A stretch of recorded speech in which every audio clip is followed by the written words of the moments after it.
Hey guys, and welcome back to this channel. In this video I'll be showing you guys how you can basically make editing smoother on CapCut PC.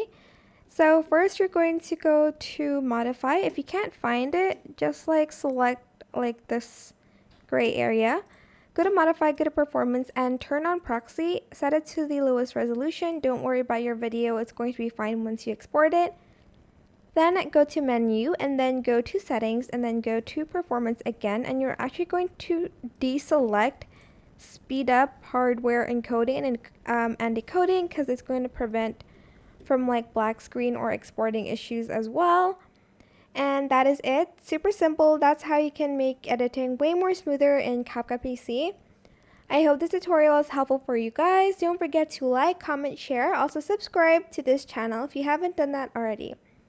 If you have any more questions, just leave it in the comment section down below. I will try my best to answer them all for you guys. And if you found this video helpful, please click the thanks button above the description box down below. Thank you so much for watching. Bye!